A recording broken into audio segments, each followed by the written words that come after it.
My name is Mahmoud Inayat. I'm a DPhil student here. Today, we are having the honor of having Charlie Beckett here. He's the director of the POLIS. It's a media and society think tank at LSE. Before joining LSE in 2006, he was an editor for Channel 4 News, and he's got an experience of 20 years of experience of journalism. This lecture is a part of an internet society lecture, and at this sort of a series of a lecture, we are trying to look at the forces of the internet and how they are shaping society. And Charlie is here to talk about how the online journalism has been shaping the media industry, and is going to share with us his vision of the network journalism, how this whole media industry is going to change. So, Charlie. Great, thanks very much. Shall I stand up? I think it makes it slightly easier.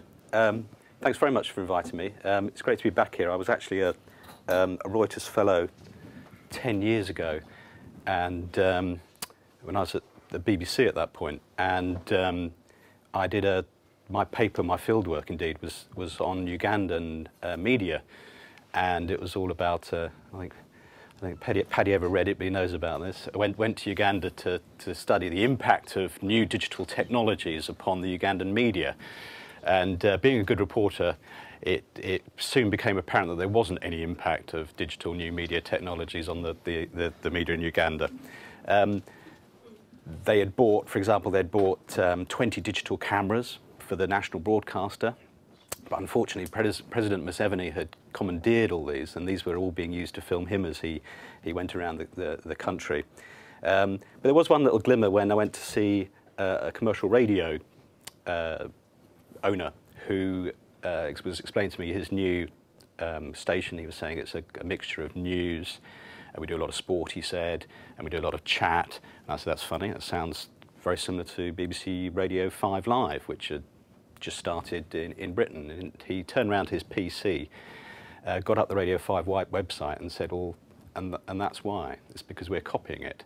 And I thought that was a little glimmer, if you like, that the way that new technologies and journalism infect each other are not always quite as obvious and deterministic as we think. I'd say 20 years, Mahmoud said, I've been working for 20 years in journalism, and there have been, I've always been very conscious of the effects of what I was doing in a societal sense. I mean, like many people, that's why I went into the business in the first place, because I laboured under the illusion that it would have some impact upon society. But what has become apparent is during that 20 years, there were all sorts of radical shifts, things like going from film to videotape, mobile phones coming along and so on. But in the last few years, and I think right now, journalism itself is going through extraordinary radical changes, which I would argue, and some of my academics colleagues disagree, but I think are pretty unprecedented in any meaningful sense. And so, strangely enough, whilst I'm interested in the effects of journalism upon society, I've spent the last 2 years as director of POLIS spending a lot of time looking at journalism itself and the way that it's changing as a process. And what I'm going to argue today is that instead of the traditional sociological approach, if you like, to how the media impacts on society, looking at media effects, that it's very important to understand how journalism in and of itself is changing, and how the way that it operates is, I'm going to argue, is going to have potential social and political effects. And I kind of group them, particularly in the book, Supermedia, which the title was a joke originally, and it kind of stuck because somebody said, well, what's it about? And I said, well, it's about saving journalism so it can save the world. And the American publishers loved that. They thought that was very nice. So it stuck, unfortunately. But in a sense, if you like, slightly tongue-in-cheek, that is what I'm trying to argue in the book, which is a dreadful mishmash of forms. It's an attempt to explain what's going on with the media, trying to explain some conceptual shift that I see occurring. But it's also an argument, and if you like, a manifesto for a particular opportunity and particular kind of journalism, which I call network journalism. Now, I'm sort of assuming that people here are pretty familiar with the sort of changes that are happening in the media industry and generally familiar with new media. So I'm going to kind of race through a little bit some of the work I tried to do in the book, which is to explain that, yes, you know, at one level I agree with people like Nick Davis, and I think in a sense John Lloyd argues this as well, that there is a crisis within news, which is at the bottommost, it's an economic crisis. That the revolution that's going on means that not only are these wonderful ways of doing journalism changing, but the very business model for producing, collecting and distributing journalism is changing and is having to be reinvented. And the reason, fundamentally, is that the audience, the marketplace, if you like, is changing, it's fragmenting, it's disappearing, it's not paying any attention to our journalism, and it's not paying for it, more importantly. And that has other consequences, such as a fundamental threat to the public service value, if you like, of journalism. And that is also a threat to the idea of trust in journalism, the idea that journalism has authority and it has a certain quality. And obviously we could talk endlessly about those rather subjective concepts in themselves, but the fundamental idea is that the old models are changing. And again, those of you familiar with new media, we're familiar with all this, the changes from old media on the left to new media on the right. But just very quickly, it's this idea that, this is sort of my career encapsulated, that starts off with very crude technology where you have to develop film or find a phone. We do effectively now have infinite technology. You can effectively report anytime, any place, anywhere, given the resources. Media used to be extraordinarily top-down. It's now very much consumer-led. Why? Because people have, you know, within political limits, huge amount of choice and extraordinary facility to exercise that choice. I used to have deadlines.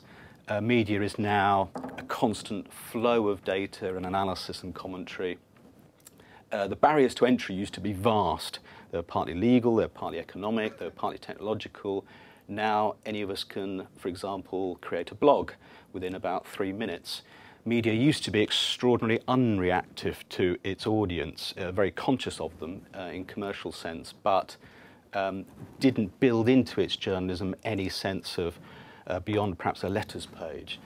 Now, all media pretty much, with some rare exceptions of sort of learned journals, etc., are networked in some way. Most have, you know, if you're a newspaper, you'll have a website.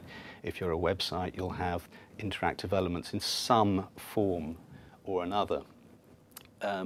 Media used to be very expensive to produce. It's now, generally speaking, relatively cheap per data gobbet or per program or per unit of journalism. It's actually cheaper to produce. Obviously, it used to be single platforms. Basically, you worked for a newspaper or you worked for a magazine or a TV station. Now it's infinitely multi-platform. Everyone's expected to be 360-degree journalists. But that the bottom one is the most, you know, unavoidable fact, which is that media, generally speaking, used to be profitable. I mean, you have to be slightly careful there. News has not always been. I mean, there's always been subsidised to a degree by, you know, proprietors or by cross ownership and so on. But generally speaking, it was profitable, and it ain't anymore. I think it's very important to think about journalism in terms of its functions rather than as a trade or as individuals, cuddly and lovely as journalists are. I think it's important to think of it in terms of what it does in quite abstract sense almost. You know, the idea that it does report, it goes out somehow, it finds facts, gathers them, sends them out to other people. It does analysis where people who allegedly kind of know about stuff, have some sort of expertise, try and tell other people what they think or why something is going on. Commentary, people talking again with alleged authority of some sort about what they think about what is going on. and that other function, which is increasingly important, the idea of journalism as a forum, if you like, part of the public sphere. And I would argue that if you want those functions, then you'll need something approximating to journalists who will still act. In fact, I would argue that when you have that tidal wave, that tsunami of information constantly washing around your lives, that increasingly somebody or something has to do these journalistic functions, the idea of filtering out that information for you, editing that information in the sense of making some judgments about the quality of it or the relevance of it. People always get ignored, and it's what I was, a producer, people who also package information that once those choices have been made, you still need it to be given to you, even if it's a text alert. Somebody has to decide what kind of format that data is going to be disseminated in. And finally, the idea of branded media communities, which is a kind of bit of a jargon really, but in the past, a branded media community would be something like the Times newspaper.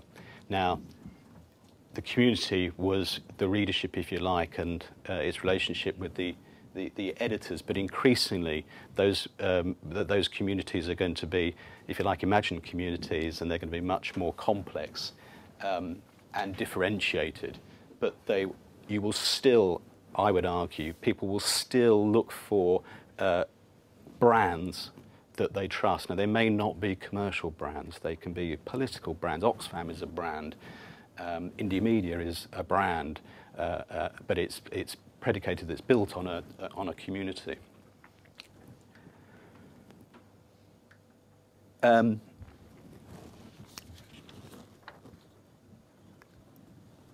So how do we do all that stuff if, as I argue, that the new media, the news media model, the business model is broken and the audience has disappeared, and new media is singly failing to replace at least the business of mainstream media? Well, what I'm going to try and look at today is a realistic but if you like, positive approach to a potential, not solution, but a way that I think that journalism, as I've described it, can be sustained and indeed thrive. The concept of network journalism is, in a sense, whatever you want it to be. It's a bit like new media, in that many of the ideas in network journalism are traditional journalistic ideas. You know, journalists have always, for example, had networks of contacts that they've gone to gather information about stuff before they write a story. But it's also very much a new technology phenomenon, and I'm certainly not the first person to float this. People like Dan Gilmore in We Media first raised this 5 years ago, where he talked about the power of people's participation within the production of media and how that could be a liberating force. Jeff Jarvis, who wrote the foreword to my book, his blog Buzz Machine coins the phrase, and he talks a lot about it. He works at CUNY. More recently, people like Charlie Ledbetter's book about We Think sets it in a much broader social economic context, the idea of collective intellectual endeavour. And people as well, I would include people like Clay Shirky as well, who also sort of stray into this territory of looking at how collective use of media can create new forms of communication. So network journalism is a synthesis of professional and citizen journalism. It's not synonymous with new media because it does insist on a role for a networker, the editor, the reporter, the producer. In effect, it is dependent on new digital and online technology, but that can be everything from mobile phones as much as blogs. And not all new media is networked. there's a recent report which showed that blogs, for example, many blogs are actually highly uninteractive, that the people who write blogs often are completely uninterested in encouraging interaction, that it is, if you like, a kind of individualistic kind of vanity exercise. So that's not necessarily particularly networked. It doesn't share production, it doesn't link and so on. So in a sense it's what journalism has always done, it's what journalism is doing now. This is something that's happening, it's not an abstract ideal. But also I'm not sure if all journalism in my, when the heaven comes to earth, whether all journalism will be networked. I think you will still, I suspect, you will still have glorious islands of unnetworked journalism, and those islands can be very small and very local, or they may be very big. There will be people who do journalism without needing or wishing to be networked. Geographically, I think it's a model that could rule the world. I think I think in different ways you can see it and you can imagine it, and indeed you can foster it in all regions and all types of economies around the world. And indeed, I'll come at the end of the talk to, it's one of the most interesting aspects, I think, of the idea of network journalism is how it might impact upon ideas around communication and globalization. So this was Jeff's definition of it, of trying to understand what it actually kind of looks like and feels like. And there's some. This was from 2006, so a couple of years ago. But I think it still rings true. It's this idea of the collaborative nature of journalism, professionals and amateurs working together, the idea of linking each other across brands and old boundaries to share facts, questions, answers, ideas, perspectives. It recognises the complex relationships that will make news, and it focuses on the process more than the product. Now, I don't know how many of you are journalists yourselves, but in a sense, I think this is very much a kind of, almost like an orthodoxy, or it's becoming an orthodoxy. The idea of collaboration, the idea of working together, the understanding that all news media is now a complex relationship. And yet, a few years ago, that would have been a very challenging statement, and perhaps indeed people may still feel very resistant to it, because whilst it sounds like a fantastic business proposition or a social proposition, it is implying huge changes in the way that professional journalists work. We're all familiar with citizen journalism in action. Photography is a really good template for how this is already working. Indeed, you could argue it goes. Well, the tsunami was the bottom right one, with the Asian tsunami was the one when it really broke across professional media. Burma is a really good example of how professional journalists would simply have been unable to report and get those imagery out without the help of tourists and citizens there. Then there's the idea of the moment of the Glasgow, or attempted Glasgow airport bombing. Obviously there was no media waiting for that to happen, so when that instant occurred, it was only through citizen journalism that it was captured. Now, I'd argue that Abu Ghraib is actually one of the most startling instances of citizen journalism. But it's how it becomes networked that is critical. And with Abu Ghraib, of course, the whole point about that story was that the citizen journalists, if you like, the guys who were taking these pictures, it was only when Seymour Hersh takes it up, and then it was 60 Minutes, I think, wasn't it, then take it up as well, that starts to become the extraordinary story that it did become. So that in itself, citizen journalism or user-generated content is not necessarily network journalism. It's when it interacts with the other structures if you like, of journalism becomes network journalism.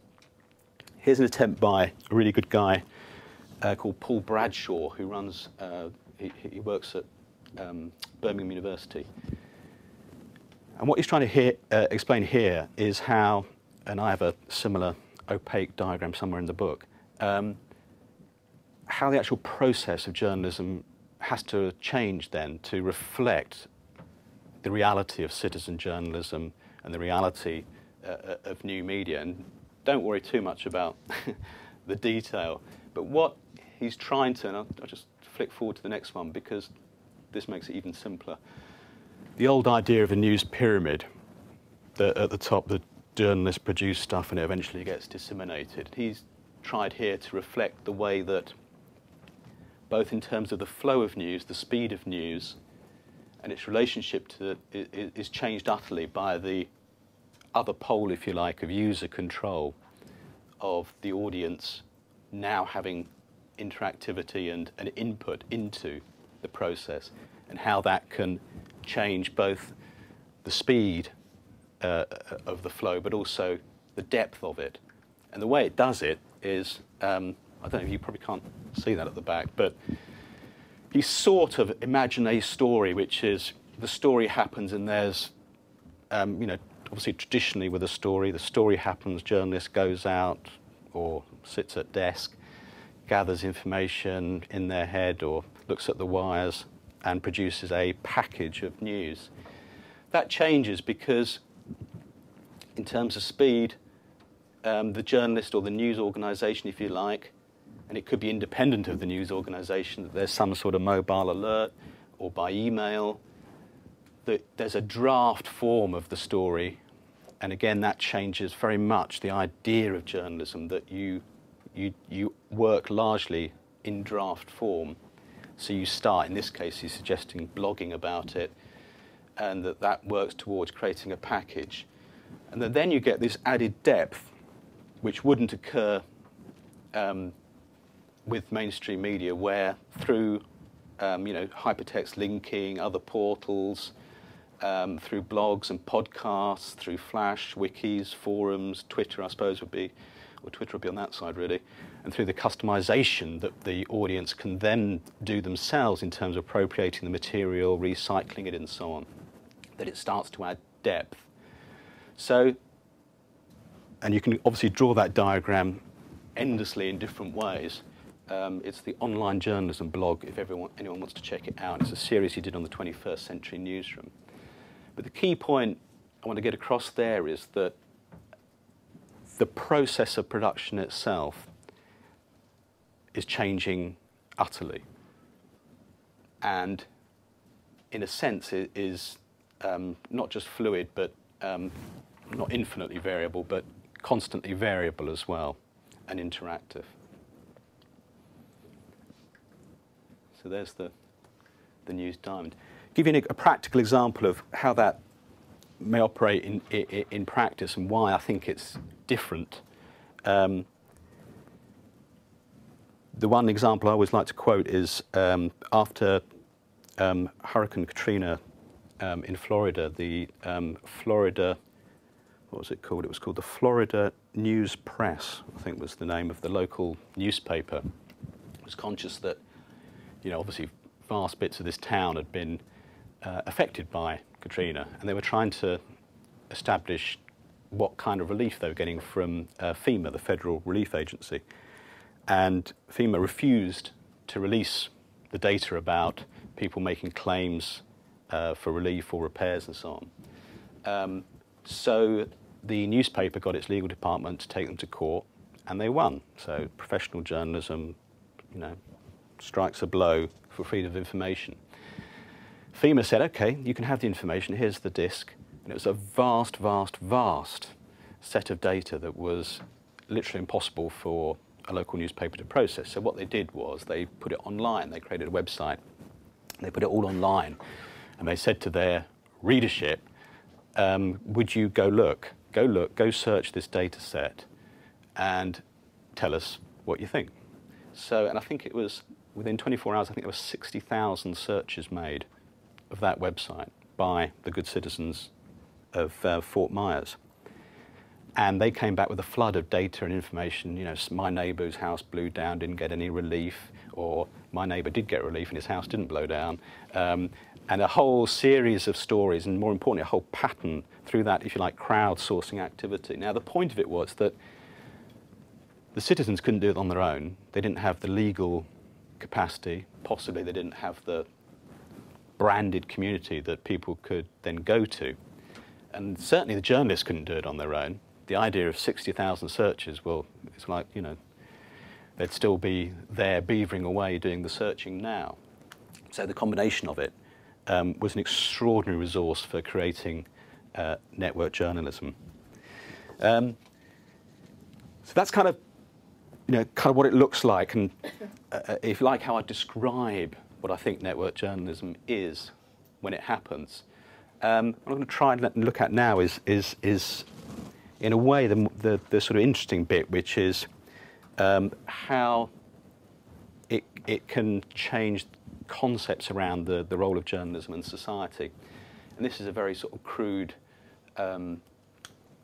diagram which tries to create a very sort of happy idea of a lovely virtuous cycle, which is put very simply that the difference with network journalism is that because it works with the media literate citizen, in itself helps to create free expression because it engages the citizen with the process itself, and that feeds back into the journalism, and so it goes on. And therefore it's quite a different, it's both a different process to conventional journalism, which would operate with two arrows going back and forth between the citizen, if you like, and the journalist, and hoping that freedom of expression results. But it's also a change to the production mode itself, and therefore it's a challenge to, some would argue, to the way that you measure freedom of expression at all. In that previously we always valued freedom of expression in terms of how free journalists are from interference and how independent they are from society. I'm arguing that network journalism has to make a case that it actually secures freedom of expression and the social value of the media by engaging the citizen in the process. The other, this is a whole series of other wild assertions that I try to raise in the book about how network journalism can impact on a series of concerns, debates, issues, if you like, around journalism, and how it could, anyway, potentially have a positive effect. And I'll sort of go through these, but I won't dwell on it too much because it's probably better for us to talk about it and ask questions and think about it afterwards. I assert that the network form of journalism can rebuild trust in the media, because if people are part of a process, then I think it's easier for them to feel, if they have ownership of that process, if only in part, that they can understand that process and that they can feel that they have a political relevance to that process that enables people to trust the media. Now, I was writing about this the weekend, reviewing Adrian Monk's book on trust, because I think one of the problems with trust and the media has been that we're basically measuring the wrong thing. We're constantly asking the public to trust the journalist, to invade the journalist with a certain amount of authority and impartiality and objectivity and nobility. And I think network journalism says, well, let's stop having that strange, almost kind of religious sense that you have to have faith in the journalist and the journalist has to be virtuous. And instead, let's rebuild trust as a much more relevant and practical exercise of transparency and participation. I'd also argue that network journalism in a sense, conquers temporality, in the sense that by networking news flows, traditionally, of course, I used to make a nice show called Channel 4 News, which would then disappear into the ether, heading out towards the far reaches of the solar system, when it went off air at 8 o'clock.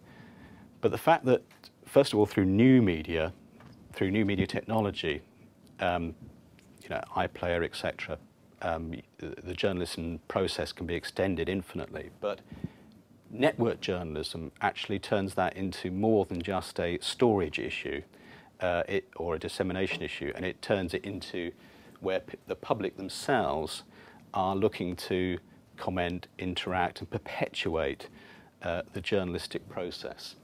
So it does not rely upon the journalist deciding when a story stops and starts. I also argue that it, in a similar way, if you like, it crosses boundaries, geographical boundaries, but also boundaries of other communities of interest and so on. That's partly a physical, technological issue, but again, as we all know, the limits of globalization are set as much by public, the way that the public reacts and consumes the news media as they are by technology. And I would argue that network journalism, by, again, allowing the public to try and find connections and relevance, and that's what I mean by connecting audiences, is more likely, that's all, I'll put it no stronger than that, makes it more likely that people can find connections through news media than they would have done under traditional mainstream media, which tended to segregate news flows and segregate audiences. And it does that by building in reflexivity. I mean, to me, it just stares me in the face, especially as a journalist who for 20 years has been blissfully ignorant of what my audience thought and deeply reluctant to involve them in the process. That the very fact of network journalism, if you are trying to gather information from the public, then it builds in the public having to think about their part in this process. And I think that's a very important thing that I try and stress in the book, that in a sense this is, as well as a sharing of power, it's a sharing of responsibility. And so you had that delightful one recently where somebody sent in a video to Sky News website where they'd photoshopped Madeleine McCann into a crowd or something, and Sky News ran this on their website because they didn't bother to check it. So there's also a sense of responsibility as well, that the citizen journalist is not, or the citizen involved in journalism is not some sort of value-free zone. And ultimately, I think that does mean that as that process happens, that it's going to redefine the public service role of the media. And at one level, that's a very precise policy issue about public service journalism in this country, public service broadcasting, for example. How can the BBC claim to have that extraordinary authority that is embedded in its charter if it's going to go around sharing what it does with Joe Public? But in a broader sense, I think it challenges the old idea of public service journalism, which was, generally speaking, we the elite create something that is good for you and you better support us when we do it, into something which is much more about people choosing at every level what kind of media they're going to have, and also having to choose about how much they want to invest in every sense, in terms of their own effort and participation, but also their own, tax dollars in supporting journalism. These are the questions which I don't get to answer in the book, and if anyone's got any answers, that would be good. But for me, the argument is not necessarily whether network journalism happens or not. It's it's much more about, as I said at the beginning, the idea of journalism having to both be survive, but also to sustain and to take the opportunities it offers. So I think increasingly we have to think about how we actually get network journalism, super media, if you want it, because it won't happen automatically, it won't happen naturally. There is no automaticity about new media that produces network journalism or journalism full stop, frankly. And the burning issue globally, frankly, is it'll be gone before you know it. It's also to think about what you can do with it. You know, how do you use journalism, network journalism, in a political sense, for example? You know, does it have any effect on democratic participation, for example, in wider politics? Other big questions: how on earth do you measure its effects? And that's a problem, obviously, for all media. Understanding any media is how you measure its effects, but I think particularly when you get into this murky thing of letting the public into journalism, it becomes much harder to do those nice studies like Cardiff University did about PR in journalism if the process itself is becoming less differentiated.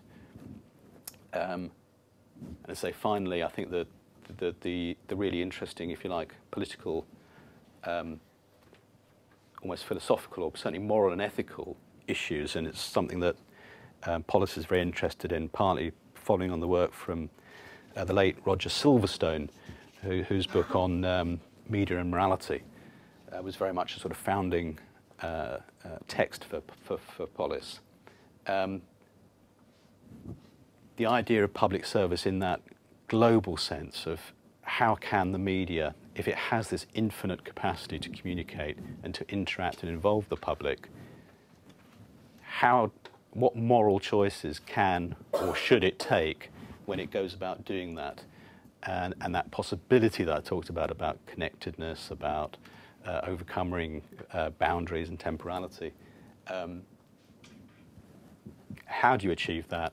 And when you do, what are the ethical choices that you're making? But as I say, that's for another day.